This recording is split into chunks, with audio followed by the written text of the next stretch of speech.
About those capabilities of WordPress. WordPress is not just a website builder, as most of us like already think like it's a WordPress builder, website builder, but it's more than that. You can actually build full-scale backend applications with WordPress, and it can scale for like any number of users. To name a quite good examples, QZ.com, TechCrunch, Disney, all these companies are already using WordPress as their backend to manage their content on various different levels, and they have been doing quite good in that thing. So in today's session, we learn more about what is headless or decoupled also. We call it headless or decoupled is the same thing. What are the advantages of having a headless WordPress? What are the disadvantages? And then what are the two methods, that is REST API or GraphQL, in order to deal with the WordPress headless system? So first of all, what is headless or decoupled? So right now, as you can see, all our functioning files and everything was in a single directory in your WordPress website directory, in which you had your own admin files, content file, include files, and the core files. So you used to added everything in the WP content folder, the theme, front end, everything. So if you're running a website, a normal website, all these files will be essential and they have to be stored on a single platform. What this means that the runtime of all these application has to be the same. That is actually PHP in our WordPress case. But sometimes you would like to create an app like a single page application, or maybe your own personal portfolio which runs on something like a React or Angular environment. So how you can do that? Is actually possible if you use the headless or decoupled system of WordPress. So in basic words, it is basically front end is separated from back end. You don't have any kind of theme or any kind of face of the website. When you visit the .com of that website, you don't have anything like that, but your view is totally different. That is a front end, and the model and the controller in our MVC case structure is basically the headless. So basically all your data is stored inside the database. WordPress PHP core actually executes all this function, and then the JavaScript front end is connected using an API, and then that is how it is getting served inside the our front end desktop or any kind of application you want to use. So example scenario of how to see at this situation is we have a server or a database from which we are getting our information. It may also contains your assets, digital assets, and all that thing. And then you have a WordPress CMS, WordPress content management system, which runs the core executive files of storing the content and like keeping in proper manner. And then finally the JSON, we convert all this information into normal JSON data, which can be read by both websites and mobile apps. So this thing is totally disconnected, and the front end is running on totally completely different machine, and the backend is somewhere else. So obviously now you can already understand that the advantages are huge. So many front end and back end applications are not built to run on the same infrastructure. So for example, React would require a node runtime to do that. If you are using Next.js or any other React like framework like Angular, you would require probably a node environment to run that thing. But PHP doesn't WordPress doesn't execute on Node, and it's very hard to actually coexist PHP and Node applications on the same server. PHP requires Apache for it to run, or Nginx, but Node executes, React executes on Node. So these are two very different case scenarios, and here is where headless can help you. You can host your two applications separately, and then they can talk via the API. So also it gives a flexibility and control to the developers. Your overall website look and feel is consolidated, and the developers can continue creating their stuff, adding new updates, and your content is totally separate. So nobody has to go through the same server again and again in order to manage things. Once you are done with your backend headless WordPress, you can leave it there, and then you can start updating your front end. Also, headless is compatible with most platform, obviously, because the way of communication is JSON. which is just post or get request that we are performing on the endpoint. So it doesn't matter from which platform you are doing that. But on the other hand, if you are running PHP, sometimes the runtime, if you are dealing with different browsers, Internet Explorers, phones, maybe network locations, so those things can be a problem, and runtime can create some situations like that. But as a headless CMS, it doesn't occur any problem like that, and it works very smoothly. Also, because your backend, your WordPress application is not getting faced directly to the audience, so there are less chances of having any DDoS attacks. So for those of you, DDoS attacks actually means when kind of a hacker or someone sends anonymous traffic on your website, a lot of it, so that your website slows down. And that has been a major problem with the mostly small companies, and they cannot, their servers cannot handle that load, and the website finally disrupts. But if you have something like a headless CMS, the consumer will never face your backend application anymore. So there are no chances of having any DDoS attack. And then you can protect your own backend with different terminologies. You can have authentications on the endpoints. So it makes the job of a security person a lot easier to protect your WordPress website. But with this, there are several disadvantages also. Because if you have a completely like front end less architecture in WordPress, then the content creators cannot gain some functionalities like previewing the content or seeing the website changes on the fly. It has to go through the front end API in order to make that possible. So draft revisions, all those things, those preview are not available. Also, the hidden analytics capabilities of the WordPress are obviously compromised because nobody is getting directly on this website. And those personalization features like sidebars, widget, those things that built-in WordPress provides cannot be utilized. And obviously, you need to pay separately for the person who is developing the CMS, the front-end guy, and the infrastructure also needs to be separate. So now that's about what are the advantages and disadvantages of WordPress headless. Now we'll talk about what are the different methods of interacting with our backend WordPress application. So there are two main ways. One is REST API and the other one is GraphQL. Now some of you might already know these two things. It has been like in a total hype these days, REST and GraphQL. REST API is basically a legacy structure of talking with our backend application. And as you can see, what we have is with our backend application, we have different endpoints, and every endpoint has a different job to do. And front end actually chooses which endpoint it has to hit in order to get that command executed.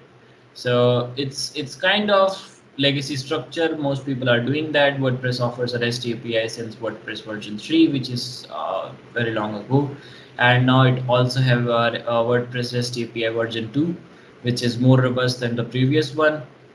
And many websites are already using it, like TechCrunch, Disney. All these websites are using REST API, WordPress REST API capabilities to run their front end and back end separately. But it has a huge disadvantages. What are those actually is that for every front end that you are developing, you need to know the kind of, I'm sorry, need to know the kind of backend that will execute that particular request. So for example, if you are executing a landing page, you will need to do a different front end endpoint call. And for getting something like search results, you have to go through a different endpoint. So those are the disadvantages of using REST. And that is where GraphQL, power of GraphQL lies. GraphQL was released by Facebook way back in 2013, and now it is being integral part of many applications, many latest applications that you see like PayPal or Gatsby, obviously the static site generator. It talks with GraphQL with backend applications. Then you have GitHub. GitHub's totally run on GraphQL now, and many other applications are now started to providing GraphQL endpoint for their application.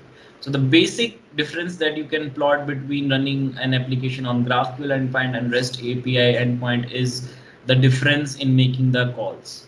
In REST, you used to have different endpoints to run different commands, but in GraphQL, you have only one endpoint. And the GraphQL queries resolve all these different queries that you are doing with the script, the PHP script that you have written, and then chooses wisely what data it has to get back. You don't need to know everything about each endpoint. You just need to know the proper schema, and that schema helps you to run the application. So these are the basic differences. I've already talked about them. It's an architectural concept. The REST API one, more like network-based software system, and GraphQL is a single endpoint HTTP request system. So REST API has been for a long time. It was the first way of interacting with any backend application, and GraphQL has been made recently, but it is also quite flexible and performant these days. In REST API, whenever you call a request, you get all the data that has to be sent from the backend. You cannot choose what data needs to be sent. It's the backend job to decide the data. But on the other hand, on GraphQL, you can choose what information you want to show in the front end. Those are the only things that you can request. And so there is less processing time. Obviously, the application runs faster. So obviously REST API is less efficient and GraphQL is more efficient than REST. But there is a small learning curve. If you are already between a REST API application user, then it might be a little bit kind of a learning curve in learning GraphQL, and you need to know about the schema of the whole data structure of the backend in order to execute it. So that makes us to the end of and the conclusion of the whole headless WordPress system. So this is a sample kind of architecture or daily job that you can do with WordPress. If you are, for example, a person who is developing an e-commerce website for a user, and your client wants something like app, also he wants something to show off on the Apple Watch or something like that. So WordPress, you can obviously use that. So what you will do that all your content is actually managed inside the content management system. Everything is stored on that. The content creator can log into the admin side and can create the content. The developer can contribute to the CMS code. The WordPress keeps log of everything, and then everything is accessed by API, where your front end developer are developing separate applications for maybe it's a Android app or iOS app. Maybe it's a different e-commerce platform where you have integrated with API. Maybe it's a smart device, and maybe it's just your website. So that's how powerful and robust WordPress can be for you to develop amazing backend application without worrying too much about the architecture, without writing too much of backend code or the APIs and all that. So that's it from my side. Siddhant, would you like to show a small demo of how they can start with the WordPress as a headless backend? Yeah, sure. Cool.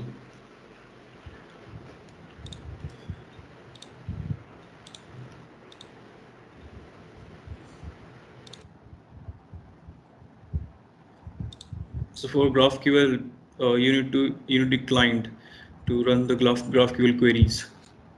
First, let me download the Postman for you. It's a client to query the APIs. Like you can query the REST API with it. You can query the GraphQL with it. So I've already downloaded it. Let me show you from where you can download.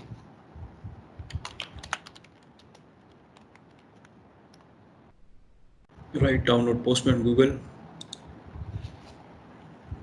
and there is this button. Click on it. It's a 3264, whichever machine you're using. Okay. After that, installing the software, you can find it in your start menu.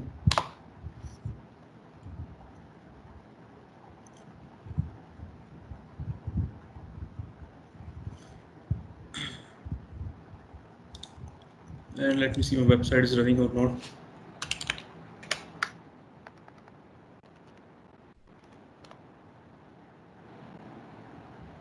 So it's off because of my server.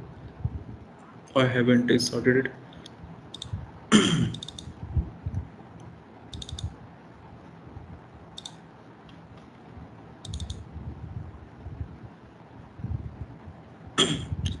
So now the Apache in MySQL started.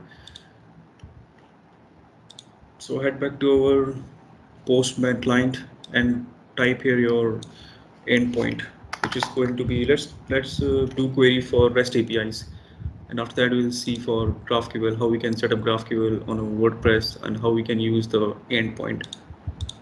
So the endpoint for for REST APIs on WordPress, REST APIs are by default provided by the GraphQL, so you don't need to set up anything. You need to just know what are the endpoints the WordPress is providing to you. So let me write the one endpoint I know. HTTP.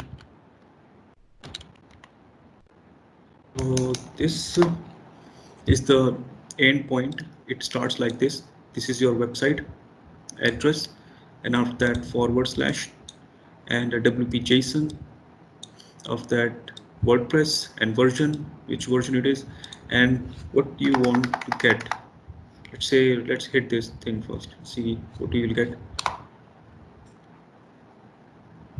So now this is the data that WordPress is giving us by default. All this data. It's coming from this website. This website. You can also hit your queries here directly in the web browser.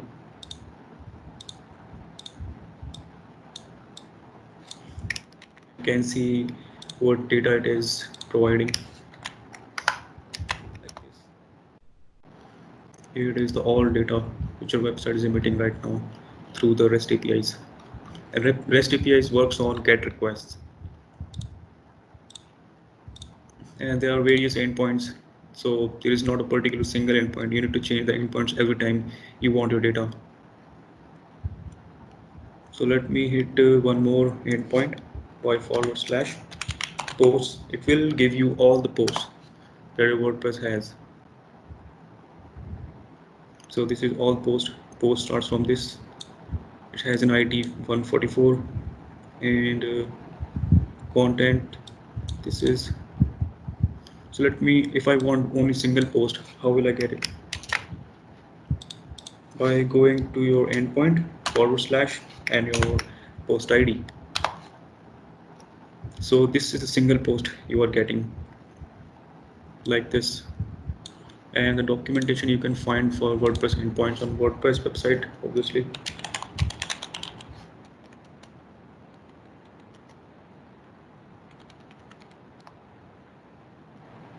So this is the API handbook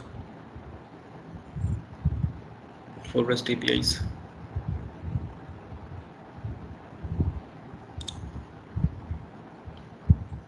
Somewhere in their website you will find your global parameters like this.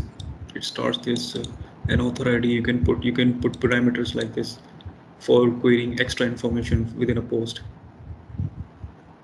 And this is a whole lot of documentation you will find on their website.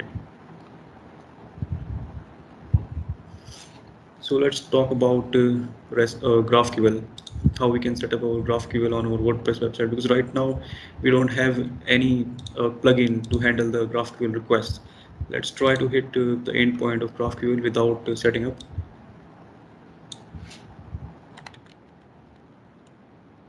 Endpoint which the plugin provides us, and nothing's going to get resolved at this endpoint because we haven't set up the server right now for GraphQL. And for that we need a plugin called WP GraphQL.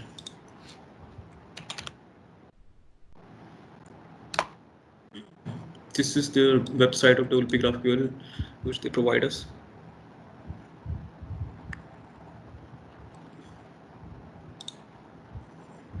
So this is the GitHub account from where we can get our GraphQL system, GraphQL plugin.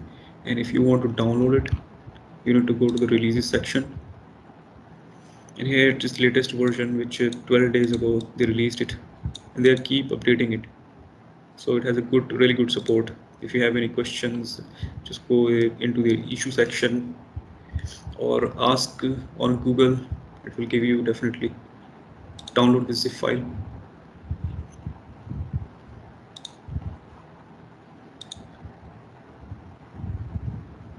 This is it. Double click on it, and this is your plugin, and you need to place this plugin in your XAMPP, htdocs, and your WordPress installation folder, which is this WP content plugins. Right here, you need to paste it right here. Paste it like it. Change the name to GraphQL. That's it. And for your simplicity, you need to install another plugin called GraphQL. It's used to check the queries on your server. What are queries, and you can also create queries with it. So let's find this plugin.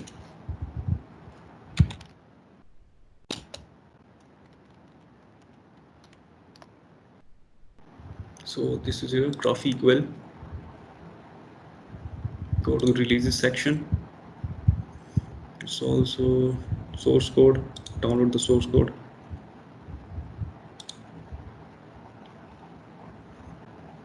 Also place this inside your plugins folder. Okay. Right outside it. Plugins folder. This is plugin folders, and I'm placing it right here. Think this is it pretty much for your plugins to write in the right place. Let's activate those plugins. You will be able to see them here in the plugins section. This is WP GraphQL, WP GraphQL, WP GraphQL, and activate them.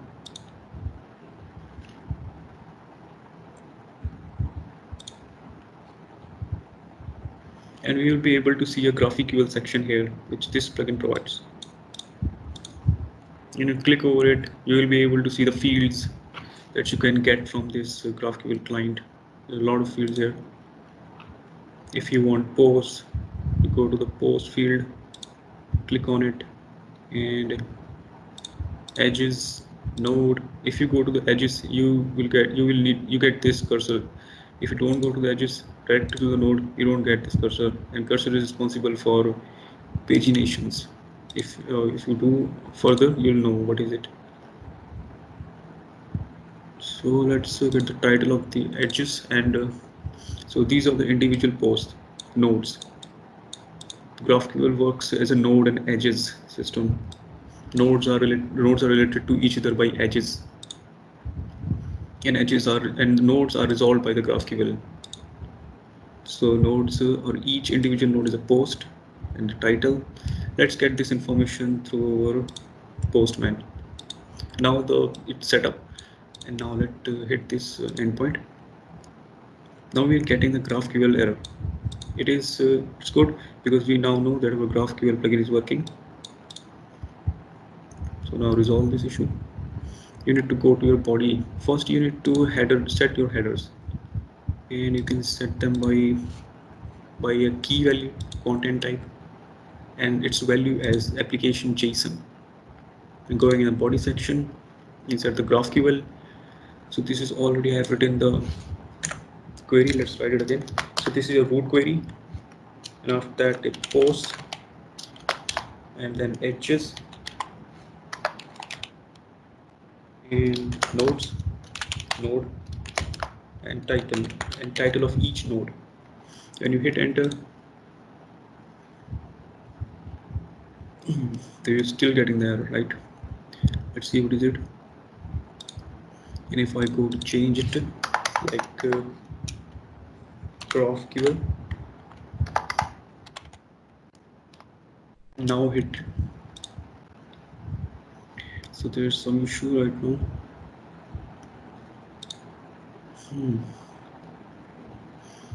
Let me change this thing, refresh it again.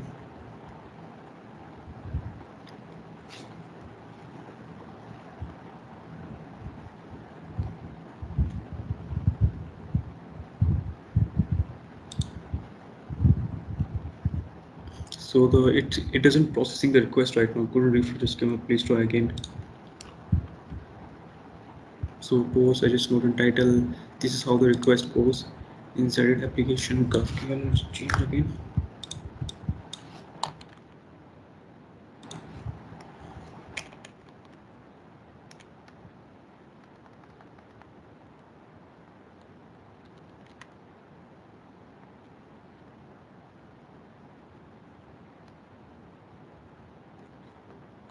application. Try to get the JSON data as JSON. We check other parameters, authorization if I put something wrong into it.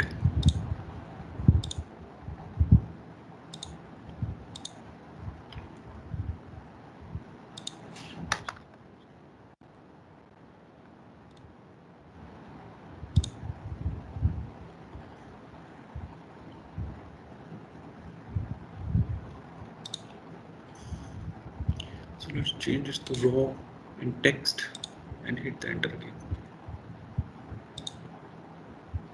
Okay.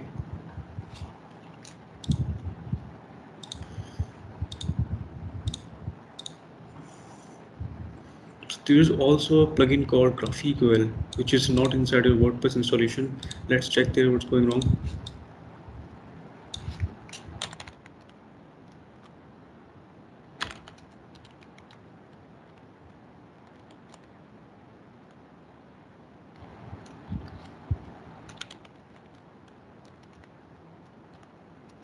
GraphQL endpoint. Things right.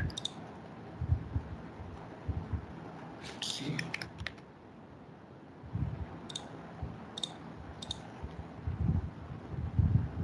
So now we are able to get the data here, which is correct response. Okay. Just change it to something else. You can copy the request from here, whatever the data you want. Let's say you want categories.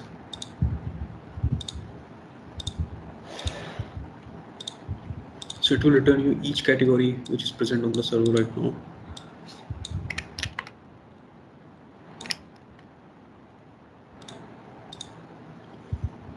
So it's working here, fine, no issue.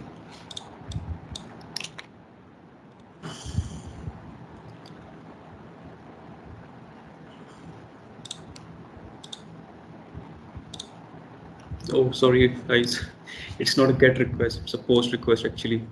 You need to send it through the post request. So now that could not parse the JSON syntax because JSON syntax is wrong. And the headers, JSON, let's send it. So now it's working. So I was doing the mistake here. I was sending it through the get request.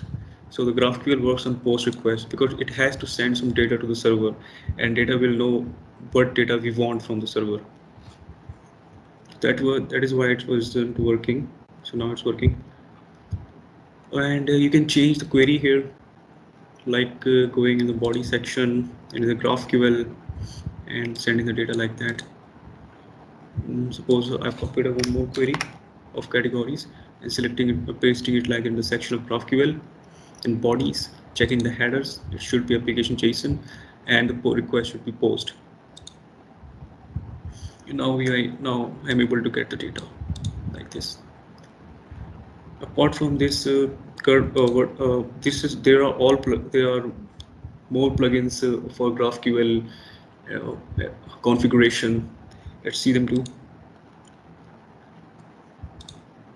So I have an installation of already working with GraphQL, going on localhost and WP admin.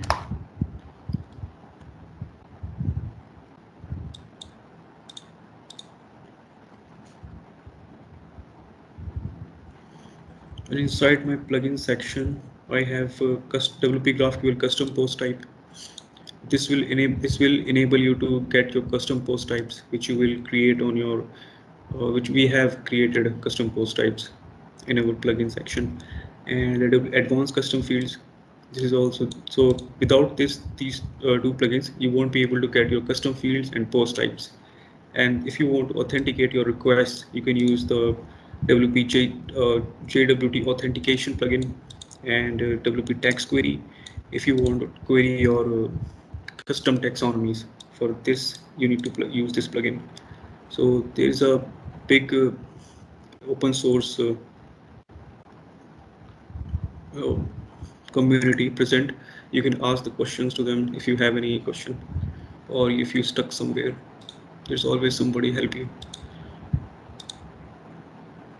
So I think this is it pretty much.